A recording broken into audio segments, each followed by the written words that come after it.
Can you hear me? Yes? I am certain we will have more people trickling in, but I think because of the time schedule Representative McCaul is on this evening, we're going to go ahead and get started. I want to thank you very much for coming this evening. My name is Joan Newhouse-Shawn. I'm the Fellow for Homeland Security and Terrorism at the Baker Institute, and I welcome you. As you walk through the doors of the Baker Institute, if you looked above the doorways, you would see two signs. One says, "To bridge between the world of ideas and the world of action," and the other is, "To bridge between foreign policy and domestic policy." The national security threats on our southwest border are a vivid example of what we wish to achieve. The residents of the border region are living in fear. They fear for their safety, they fear for retribution if they dare to speak up, and they fear those fighting to improve the situation will not be able to break through the denial and/or ignorance that is manifest in the political arena and the rest of the country. So what are we talking about? By some accounts, Mexico has now lost 53,000 people to the narco violence in slightly over 5 years. The Mexican cartels earn more in cash proceeds from the U.S. than the gross domestic product of the Central American and Caribbean nations.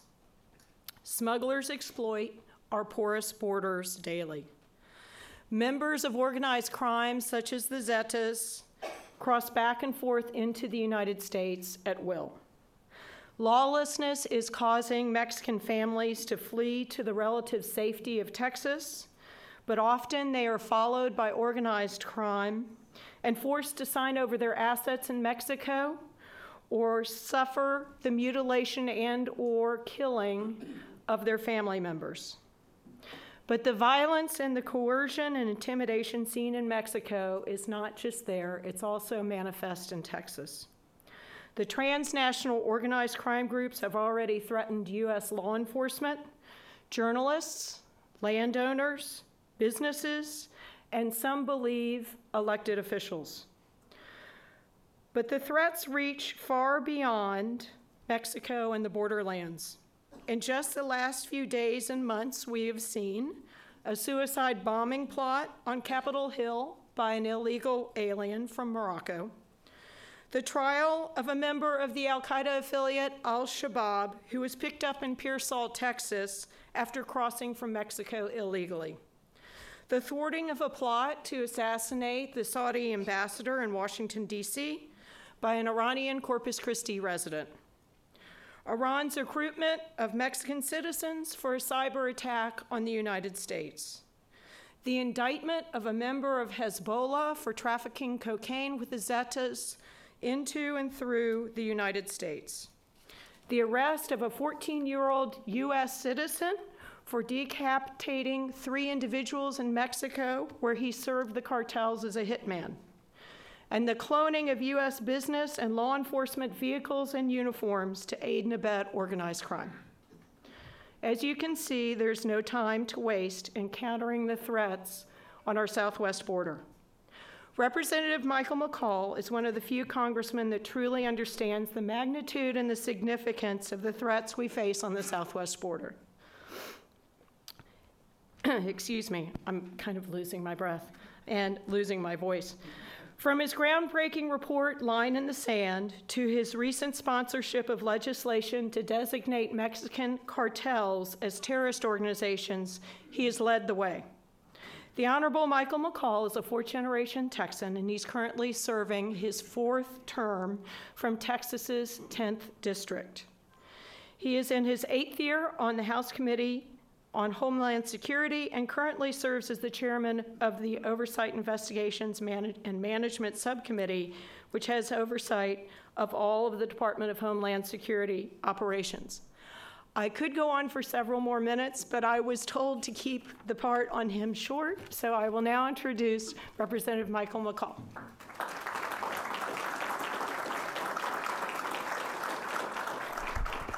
Thank you, Jen. I think you covered the issues pretty well. Are there any questions like me to answer? One thing she left out was that I have 5 children, 3 of whom are triplets. They're identical twin girls and a boy. So we're very busy in the McCaul house, both on Capitol Hill and back home in Texas. But it's a real honor to be here. I had the great experience to visit with Secretary Baker just a few minutes ago. And what a great man. One of the best secretaries we've ever had, Secretary of State. I actually worked with him on the Iraq study group, which I thought was a very important report and recommendation to then President George Bush. So it's always an honor for me to come and speak here.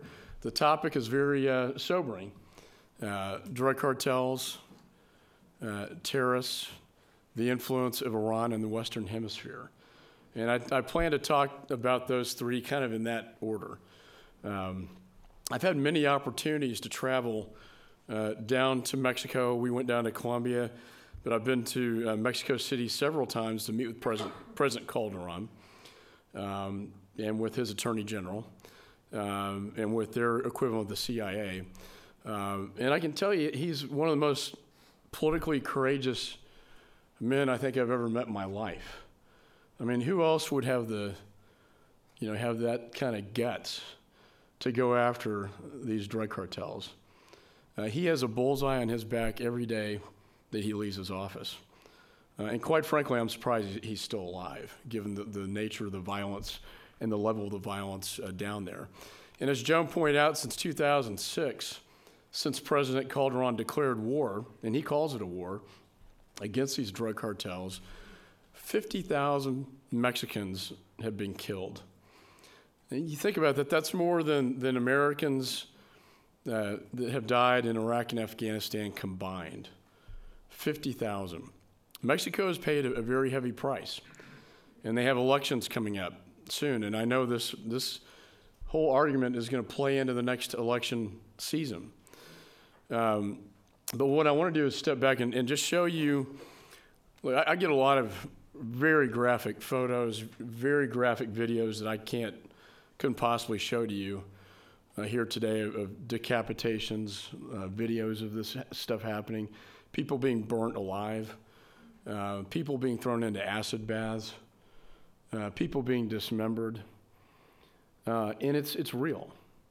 And every time I see it, it's you never get numb to it. I was a federal prosecutor for a long time, but you still can't look at something like that and not let it hit you on a human level, the total disrespect for life. One thing is clear, they have no respect for life, and it's all about making money, and it's about terrorizing. President Calderon called them terrorists after the Club Royale incident. Secretary Clinton referred to them as terrorists. I introduced legislation, as Joan mentioned, to designate them as a foreign terrorist organization. Now, why is that important? Not really to name them. It's not the label that counts for me. For those of you in law enforcement, you know what that designation means. We did it with the FARC down in Colombia, President Clinton did, and it gives us extra additional authorities and penalties to go after them. Not just the kingpin, which is the head, but the body of the organization.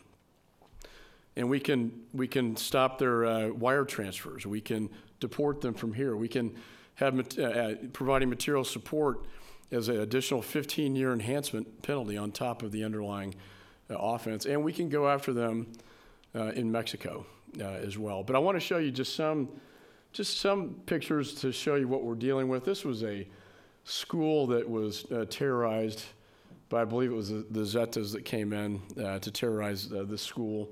Imagine the panic and the fear of being a child in Mexico going to school, not knowing what's going to be coming through the doors, with an AK-47 pointed at you. That's just outside the school that day. And they will go to such lengths that you didn't think they could go any lower. They actually extorted money from the school. The drug cartels did. These are shell casings outside of the school. I think next slide.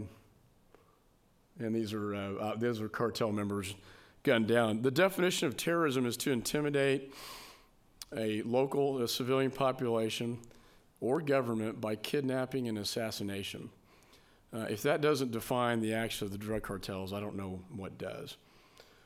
It's precisely what they do day in and day out, terrorizing people. This was just vehicles with gunshots. And I think this, perhaps one of the most grotesque photos, and I'm stopping it at this point because there's plenty more I could show you, but trust me, you don't want to see it. That was on a dance floor. That was retaliation. The Zetas are probably the most lethal and dangerous cartel that I'm aware of, and their signature is this.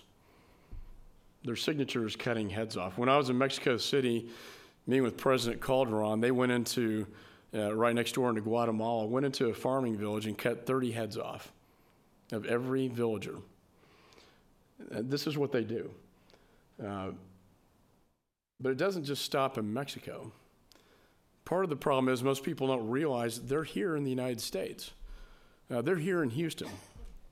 They're in almost 300 cities across the United States. And what our greatest fear and what we want to stop at all costs is that kind of violence that we see in Mexico. We do not want to see that violence escalate here in the United States. But we are starting to see killings. As Joe mentioned, we are starting to see violence, and there's a big debate about spillover violence. We probably should move on from that slide. That's a Mexican soldier that was killed. We are starting to see some of the violence here in the United States. Some would argue that El Paso is the safest city in the United States, or Laredo. There is violence there. The spillover probably more so in the rural counties that we're seeing. There's a report that General Scales came out with. I had a hearing in Washington with his report talking about the escalation of violence and what we need to do to combat it. We really need to treat this like it is, and it's a war. And that was one of his biggest recommendations. They attack our law enforcement. I think one of the more horrific stories is the killing of Agent Jaime Zapata and the shooting of Agent Avila. That is their vehicle. They're driving from Monterrey to Mexico City. When they get caught between two cars, these two Zeta groups, box them in, run them off the road. They jump out of the vehicle. The agents are in the vehicle, but the Zetas jump out with AK-47s. Unfortunately, Agent Avila's window went down 4 inches, and the AK-47 came in. 6 rounds fired at Jaime Zapata. He was mortally wounded. By nothing short of a miracle, Agent Avila survived that, and he was able to roll the window back up. And I met with him several times, and his beautiful family. He's in a safer place now, but he described to me, he called it pure evil. He said they were just revved up, and they jumped out of the vehicle, and once he had the window up, they couldn't get to him, so they sprayed this vehicle with 80 rounds from an AK-47 to try to kill him. Agent Avila finally gets help. He's taken to a hospital between Monterrey and Mexico City. This shows you how they operate. They don't like witnesses surviving. They don't like eyewitnesses. So they got intelligence that the Zetas were coming back. They were going to the hospital to take him out, to finish him off. And so from there, they had to transport Agent Avila to Mexico City. He was treated and then medevac to Houston, right here in Houston. The fact he survived is amazing, but to hit our law enforcement head on like that is a game changer. I mean, the old rules were don't go after U.S. law enforcement because the repercussions will be very grave. Well, they did. And as a result, there was a roundup in the United States of hundreds of drug cartel members. And that was a pretty good response, I think, to the problem. We had Agent Brian Terry, a Border Patrol agent who was shot and killed as well. Today, I met with the Inspector General for the Department of Homeland Security to open an investigation into the role of DHS in Operation Fast and Furious. We know that they had an ICE agent assigned to the drug task force, and I think the American people deserve to know what role was played. We know ATF was a lead operation for ATF, but talk about a botched operation where they're sending thousands of weapons south to surveil to find these drug cartel members, and in the process, they lost track of these weapons. And so when we meet with the Mexicans, the Mexican equivalent of congressmen, or they don't quite understand why we're arming these drug cartels with weapons. From their perspective, it looks crazy. Meanwhile, 11 of their mayors have been assassinated, going back to the terrorist argument. And so this is becoming obviously, it's not like the old days. Remember, we would all go down to Border Town and have lunch there, maybe do some shopping and come back. Try doing that now. I was in Juarez after Mexico City. I had the same security detail that I had when I went to Afghanistan 2 months ago. And they had a military escort. 6,000 people have been killed in Juarez. 6,000 people. 20 years ago, we couldn't fathom that. Part of it is, we were so successful in Colombia, we squeezed these guys up north, and they're in the northern Mexican border. But we need to deal with the problem. And I think to some extent, I've been a loud voice up there, but a lot of people just don't want to recognize that we have a problem just south of our border. This isn't halfway across the world anymore. This is just right next door. And we ought to be taking it more seriously. And trying to get Napolitano to ramp up this technology piece that is so gravely missing down there.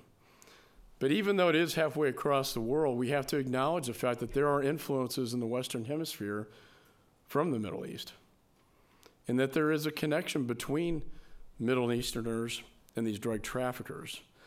And I think nothing demonstrated that better than an operation that the DEA pulled off very successfully, and I think FBI may have had a role as well. Operation Titan. They just recently came down with indictments, and it involved Middle Eastern operatives, Hezbollah. The guy who was leading it from the Hezbollah called himself the Taliban. That was his nickname. And they worked with drug cartels, organizations, to traffic and launder money, to traffic drugs and to launder money. A business-making enterprise. And sort of the conventional wisdom is that they're working together, but it's always about making money. And for the most part, that's probably true. But the question is, at what point does it become operational? At what point do these support cells, these finance cells, convert to becoming operational cells? And so when the Iranian operative, the Revolutionary Guard Quds Force, was in Mexico trying to recruit what he thought were Zetas to assassinate the Saudi ambassador in Washington, that was the first real evidence that we had that perhaps operational is where they want to go. In fact, DNI, the Director of National Intelligence, Mr. Clapper, just testified before Congress that he believes that they're changing their calculus and that they could become operational in the United States. That's pretty scary stuff, because we know they're here. When I was chief of counterterrorism in the Justice Department, we always knew Hezbollah was here. The hard part was finding them. They're a very heavy presence in Latin America.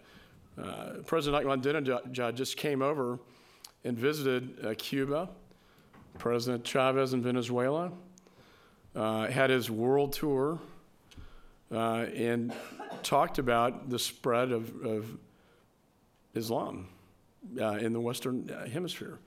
So it's all real stuff. In fact, they have a Spanish TV station now that they just launched that's radical Islam to influence people in the Western Hemisphere.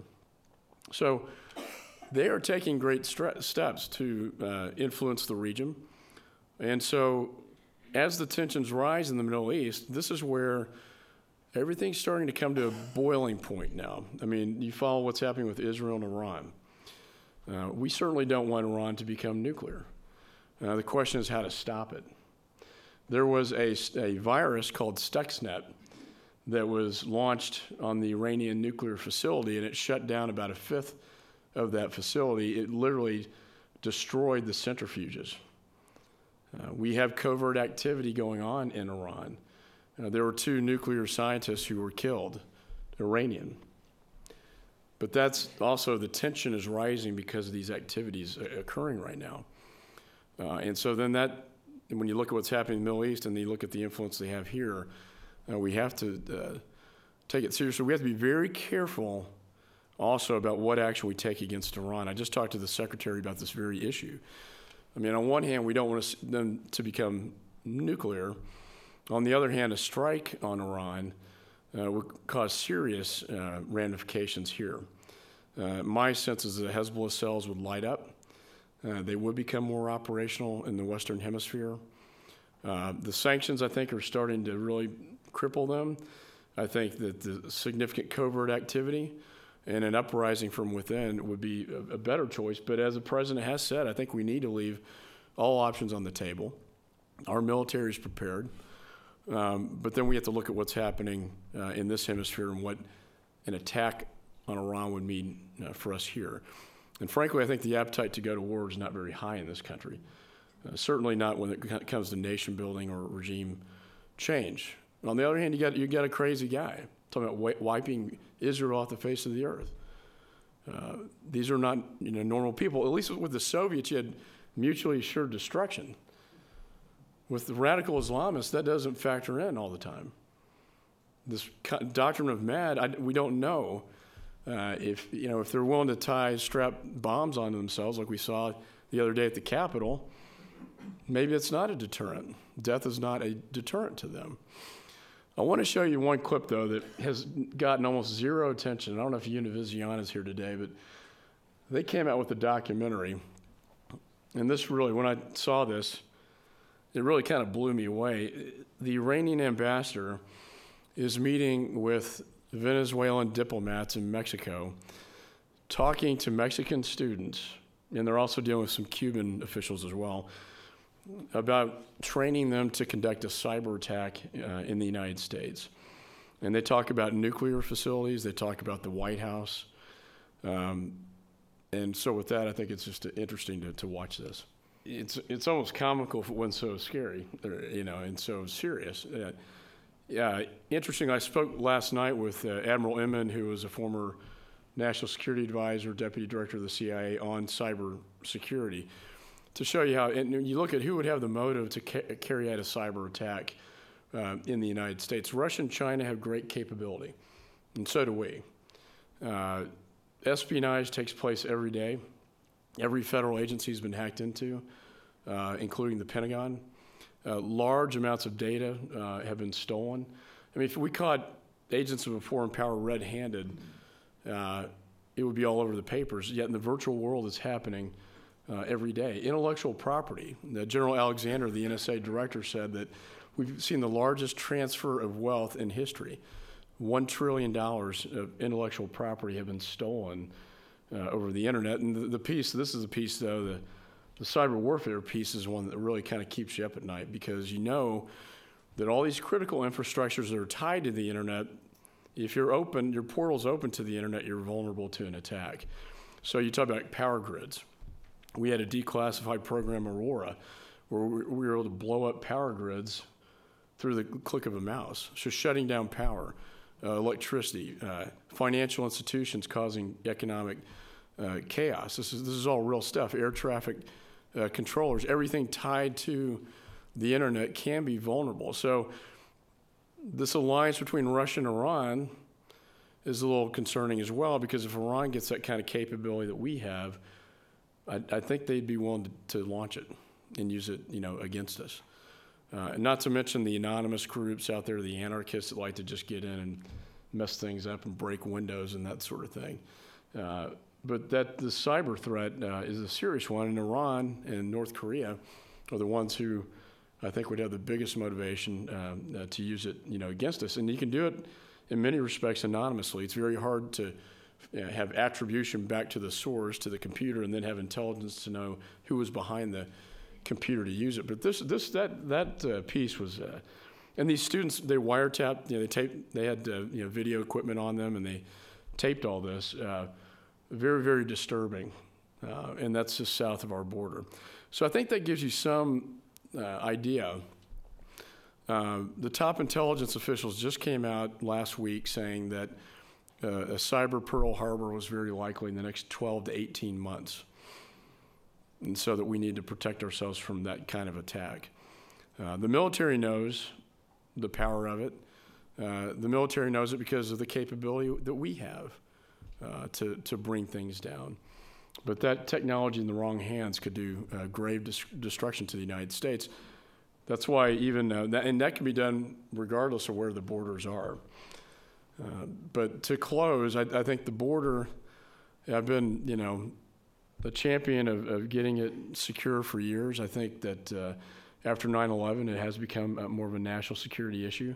Joan highlighted some examples of people getting in, being smuggled in. But the more and more we see Iran and Hezbollah become operational in the Western Hemisphere, and the more the tensions rise in the Middle East, the more at danger I think American citizens are. I do everything in my power every day when I wake up to better protect the country and this great state. And so with that, let me just say thank you for having me here today.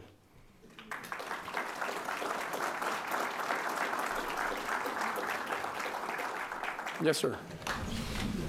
Sir, given the knowledge and the insight you have, do you think 20 years from today we will have made drugs legal? Yeah, that's a good question. And this comes up at every forum, is legalization of drugs. Kim Burns did a pretty good documentary on prohibition. And it showed how it took the criminal element out of alcohol. I think that's a discussion that we should have as a nation. I think politically it's easy to say that's crazy, it's insane. I'm not saying I'm for it. I'm just saying we had to examine it.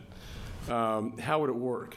Exactly. A lot of people think, well, if you legalize marijuana, the whole thing goes away, and that's, frankly, it's just not accurate. You would have to legalize every narcotic, methamphetamine, heroin, LSD, everything, if you want to take the black market out of it. And then they'll still find other contraband to bring up through the plazas. So if we did that, I think we'd have to be willing as a society to say we're going to legalize all these dangerous drugs. I have 5 kids. I've got some reservations about that. Going down to the Walgreens and buying this stuff. I guess you could regulate it. You'd have to be at a certain age, 21. You can only purchase so much, so it would be regulated and taxed. I don't know. The debate politically, I think, will change in the next 10 to 20 years on this. Unless we can be truly successful in beating the drug cartels. But let's face it, when we meet with the Mexicans, they say it's your demand for the product that drives it. And you're sending these guns down south. One thing I did recently is we doubled the number of these best teams that are at the border that seize weapons and cash going south, an estimated $30 billion going south. So that helps choke their lifeblood and weapons, but we're not getting near enough of what's going back there. And they're making a tremendous amount of money off it, so, yeah. I appreciate your openness. I'd like to say that on March the 8th, and starting with the speech by Rick Steves, the travel guide, here at the Baker Institute, and the next day, all day long, we're having just that conversation. Is legalization the answer? And I think the only way to, if you're going to look at it rationally, come up with, design a system as how you could possibly do it. I mean, legalizing alcohol, that was one drug. I mean, again, you're talking about, methamphetamines, heroin, everything. I'm not sure they'd all have to be legalized. They would have to be dealt with, and there are different systems we will have sessions dealing with alternatives that are being used successfully in Europe. Because, this violence is driven, by sheer evil, but it's driven by profit. Most of it's cartel on cartel. They're killing each other for the routes to make the money, and they're killing the Mexican military. Yes, sir. I fully appreciate all of the the terrible things that happen in Mexico and this complexity, as you say, about where the market for that. But one of my concerns about that focus, that violence is in Mexico. As you pointed out, statistically, the safest cities in the United States are on the Mexican border. I'm a lawyer, and I've represented the city of McCaul, and they get upset with politicians scaring people. Oh, I know. It's not. So what concerns me is that we have to deal with, as President George W. Bush, I worked for him on immigration policy, and often border violence in Mexico is used as an excuse not to deal with the fact that we have a serious immigration problem, which is very distinct. People come here wanting a better life to work, and we have no legal system, and we have a de facto amnesty by leaving 10.8 million people here, and yet anything that's proposed, it says no, we can't deal with it because of border violence. Although, ironically, we have the lower rates of illegal entry, lower violence on the border than we did when President Bush was supporting this in 2001, 2006. There are less crossings because of the economy, and I know that Todd Staples, our ag commissioner, is looking at some legal, call it guesswork or whatever you want, that could be proposed at some point in time. You could raise the visa caps in some seasonal worker or something like that. But I think just pure politically, until they have operational control over the border, and how you define that is important as well, it's going to be very difficult to pass that until Border Patrol can come to us and say, okay, we now have operational control. That's one reason I've been pushing the technology piece. That's the piece that's really missing down there, the sensor surveillance. We're trying to leverage existing Department of Defense technologies they've used in Afghanistan, in Iraq, and now that we're drawing down there, start bringing some of those assets down to the southwest border. And I agree with you. I think once it's operationally under control, I think you'd see a lot more willingness, to move forward. Yeah, Joe. One of the comments that I hear on a regular basis from friends who are living through the lawlessness in Mexico is that it has gone far beyond the illegal drug trade, the level of extortion and coercion and kidnapping, trafficking in legal prescription drugs, stealing oil from Pemex. Is there a way to take what we've learned in Iraq and Afghanistan in the clear, hold, secure, and then build type format and apply that in the borderlands? I think the answer is yes. And we actually were fairly successful in Colombia doing this, which is when I talked to President Calderon, I encouraged him to utilize the Colombian special forces that we've trained.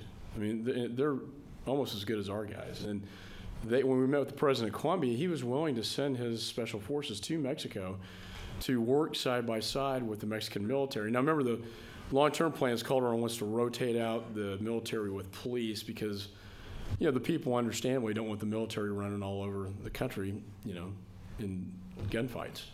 And I think that could work. It always comes up about, well, what about the United States putting our troops down there? And, I had this conversation with the president. I said, look, I understand the view of the gringo in Mexico. I understand that we raise the American flag in Mexico City, and they remember that. We don't. A lot of people forget that we raise the Mexican flag in Mexico City. They remember that. Would he like to do it covertly? I think so. Could that be done? Possibly. But there's no way that the Mexican people, unless it became a failed state like Colombia, at this point in time, the Mexican people politically would not accept that. And I think there's an argument about who the next president's going to be. They're limited to 6-year terms, and so the odds makers think the PRI candidate's going to win. Now, the PRI has more of a history of kind of cutting deals with the cartels. Now, whether they'll do that, in this case, I don't know. In effect, that would bring down the violence, but they would still basically be running the country. So, how about the FBI? No, I was going to just echo what I think Joan hit the nail on the head. The problem with the legalization issue is the cartels have evolved so much in the last 15 years that they are like a terrorist group that you indicated. They have diversified now, and they're stealing Bill Gates' software, they're stealing DVDs, they're stealing music. They are so diversified now, they are involved in so much criminal activity that the drug issue wouldn't wipe them out. If you were to legalize drugs, they are so entrenched and control such large swaths of land, and they are so deep into the the business supply chains in Mexico, that the legalization issue isn't going to be the answer. And I think, and Sylvester Reyes, who I have a tremendous amount of respect for, Congressman out of El Paso, Chief of Border Patrol, many years, did hold the line, which, did the barricade between Mexico and the United States. And he said the same thing to me. He said, you could legalize all this stuff tomorrow, but there's so much other contraband that they could still move. They're going to be involved in criminal enterprise no matter what it is. So the idea of them going away completely if you legalize is probably not going to happen. Would it take maybe some of the violence out? Maybe, but then you got to think about, do we want a society that's heavily medicated? I mean, arguably, we probably do already, but do you want even more so? So, yes, sir. You recently conducted a survey of security on the Houston Harbor. Can you give us some indication of how satisfied you are with what you found? There were some, they have a lot of cameras there. They've come a long ways. There was some fencing that had holes in it, so somebody could easily get through the fencing, and I called that to their attention. When I look at threats, I see Houston as number one in the state of Texas. Because of the energy. Now, if they could stop either kinetically by some physical attack, disrupt our pipelines, our refineries, or by a cyber attack, stop the flow of oil, it would cripple the nation. The majority of the nation's energy supply comes out of Houston. And so I think overall they're doing a much better job, but there are still some vulnerabilities with the port. Yeah. On this question of cyber attack, what kind of work and how far along is such work in creating parallel or backup systems here in case there is a military attack? That's a good question. In fact, when most people think of the internet, they think it's like a satellite-driven, kind of in the ether type thing, and it's a physical cable that goes all the way around the world. And the most shallow point of that cable is off the coast of Yemen, and the closest. So you think it's one of the most violent, dangerous countries, and it's that close. So the idea of a physical attack on the internet cable is very real. The good news is, as you point out, there are a lot of other cables, so you have a lot of redundancy built into the system. Well, I also mean, in the systems that individual power companies have or pipeline companies have, if they are attacked, what kind of... Well, it's always ever evolving. The problem would be like a Stuxnet going into one of our nuclear facilities. Now, we know how to patch that up now, but prior to Stuxnet, we couldn't stop that. And so they're always evolving. The way they do it there is they basically reverse engineer and they reprogram to do things to critical infrastructures to destroy them. On the other hand, you have people that denial of service attacks, where they have all these computers that they get into through spear phishing emails. They take over the computer. The computer becomes what's called a botnet, which is kind of like a zombie robot, and then they can crash servers. And so we've seen denial of service attacks. Estonia is a good example. The whole country was almost brought down over a denial of service attack. And we have for the first time in the Congress, we have some legislation pending on cybersecurity. And our first kind of principle was to do no harm to the private sector and the internet. But for instance, NSA, we have a bill out of the Intelligence Committee that will allow NSA, based upon this defense industrial base pilot program, will now enable them to share signature threat information with internet service providers, ISPs, and the private sector so they can protect their networks. Out of Homeland Security, we have a bill that creates a national information sharing organization. It's like a quasi-governmental entity that protects the flow of information. And so we can give information to the private sector. They can share threat information with us so we can work together on this stuff. That's been a big part of the problem in protecting critical infrastructures, which are about 90%, is owned by the private sector. And then lastly, a science and technology bill I introduced that will provide NIST standards, National Institute of Science and Technology, across the federal network, which will then harden our federal networks. You've already asked a question. Let's see how, yes, sir. It seems to me, just watching the news, Iran has pretty much vowed that their intent is to destroy Israel, and it seems like they're within a year from getting a nuclear weapon, at which point they feel that to bring about the return of the 12th Imam and the return of Muhammad, etc., that they must destroy Israel, which will certainly, Israel will have no choice but to attack them and try and, I think, and try and get rid of their nuclear capability, which is going to just ignite things. Yep. What worries me is them, I know I've heard about them retrofitting boats with missile launching capabilities, and all they have to do is launch a nuclear weapon over our 3 Gulf, Pacific, and Atlantic coast, and launch a weapon and create an EMP, and they would annihilate the country. Is there, what are people talking about that? Or? No, sure. I mean, this is, you know, and again, I think we need to look at everything we can do to hit Iran, whether it be a significant covert operation with these Iranian scientists, now I'm not saying that who's behind Stuxnet, but the idea of cyber attacks. I was talking to the secretary about this just a minute ago, and the sanctions, I think, are starting to be more effective. But the last option on the table is the military one, and that's one that will come with consequences. Though you can't strike them without having some blowback on you. And you know what they're doing in the Straits of Hormuz now, just sort of taunting us. They're getting a little more desperate too. I mean, this operation to kill the Saudi ambassador was more of a desperate move. If an Arab Spring could occur there, that would be wonderful. I think the majority of young people don't like this theocracy they're under that's very oppressive. But I do think you're right. It's less than a year. I don't think Netanyahu's going to sit back idly. And an attack by him will be seen as a proxy by us. And I know we were talking about this earlier with the ambassador. I don't know where he is, but a lot of the top military and prior intelligence guys in Israel are actually warning Netanyahu not to be quite so hawkish about this, because they know,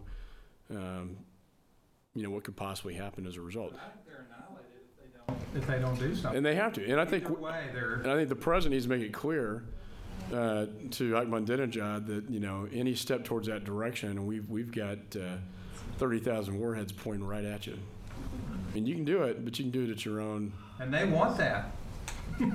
I mean, they see that. I mean, I think that most people don't understand that the Quran says the earth needs to be bathed in blood to hasten the return. And so, like you were saying, it's they see that as a good thing. And the question is whether MAD, mutually assured destruction, applies to them or not. Radical Islam doesn't always subscribe to that point of view because they're willing to kill themselves in the process, as we know.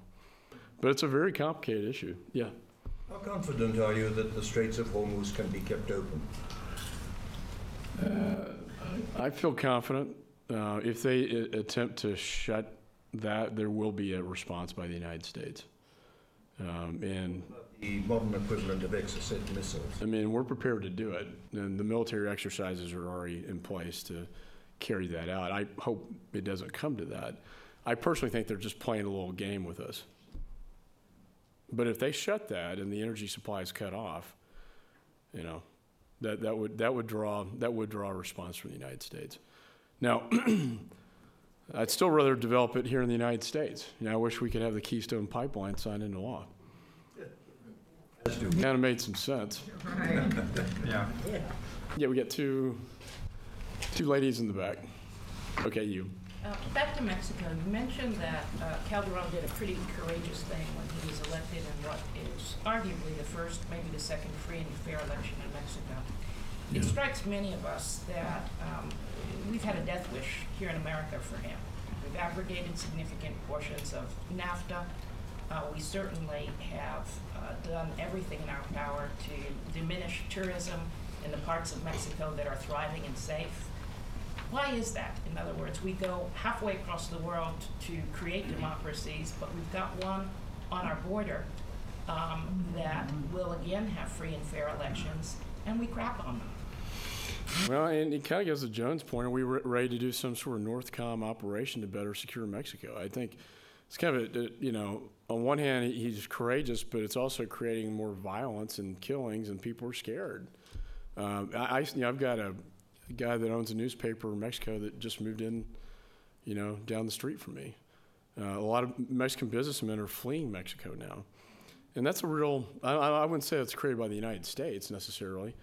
I travel to Mexico, but a lot of people don't. And I'm very sympathetic because a lot of this, I wouldn't say is of his own creation, but it's a byproduct of the violence that has been an outcome of taking on the drug cartels. You had a question? Yeah, back to Iran. Do you think that their Air Force is strategically ready to go in there and take out those, the way it's, I know it's a particular distance with their... You mean Israel? Israel yeah. Yeah, they have the aviation assets to do it, but the bunker buster bombs that the president gave them will only be effective for a certain period of time. This facility is built underneath the holy city, of Qom, and it's going to get to the point where the bunker buster bombs will not be able to penetrate. And I think that's getting to your point, sir. The window is really shut in here. And so I think, and it's all going to, this is, and then you got an election coming up. And it's about an October surprise. I mean, this is really all starting to come to a head, now.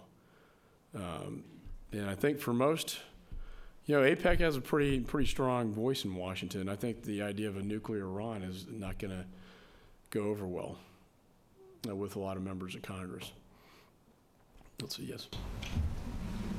Well, considering that we've got on the local level, we have a mayor that supports the premise of sanctuary cities, should not we have a remedy, at least at the state level? Because we know the federal government is not going to get involved with that.